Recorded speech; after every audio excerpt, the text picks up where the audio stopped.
Hi friends, ఈరోజు special recipe వచ్చేసి dessert. దానికోసం ఒక అర లీటర్ పాలు తీసుకొని దాంట్లోనే 3 స్పూన్ల చక్కెర వేసుకొని ఇట్లా బాగా మరిగించుకోవాలి. స్పెషల్ అని ఎందుకు అంటున్నానంటే ఈ రెసిపీని మనం ఒక్కసారి తిన్నామంటే మళ్ళీ మళ్ళీ తినాలనిపిస్తుంది. దీని టేస్ట్ అంతా బాగుంటుంది కాబట్టి స్పెషల్ అని అన్నాను.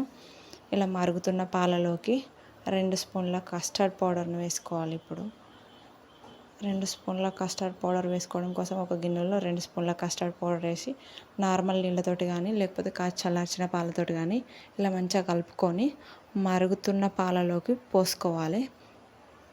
మరుగుతున్న పాలలోకి పోసుకొని ఒక 2-3 నిమిషాలు మంటను లో ఫ్లేమ్లో పెట్టుకొని ఇలా నీట్గా ఉడికించుకోవాలి. ఇలా ఉడికిన ఈ పౌడర్ మంచి క్రీమ్లా రెడీ అవుతుంది. ఈ క్రీమ్ను పక్కన పెట్టుకొని చల్లార్చుకోవాలి. ఇప్పుడు దీంట్లోకి నేను 4 బ్రెడ్ స్లైసెస్ని తీసుకున్నానండి. ఈ 4 బ్రెడ్ స్లైసెస్ ఇలా సైడ్స్ నీట్గా కట్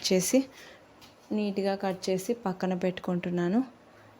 ఈ కట్ చేసి పెట్టుకున్న ముక్కలను మిక్సీలో వేసి పౌడర్గా చేసుకోవాలి. ఇప్పుడు ఒక బౌల్ తీసుకొని దాంట్లోకి మనం కట్ చేసి పెట్టుకున్న బ్రెడ్ ముక్కలను వేసి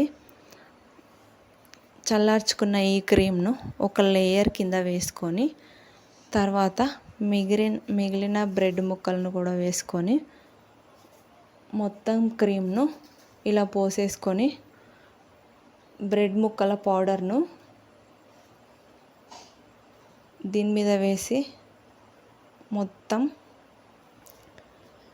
నీట్గా ఫుల్ఫిల్ చేసుకోవాలి. దీంట్లోనే డ్రై ఫ్రూట్స్ని కూడా ఇలా ముక్కలు కట్ చేసి వేసుకొని ఫ్రిడ్జ్లో 2 గంటలు పెట్టుకుంటే రెడీ అయిపోతుంది.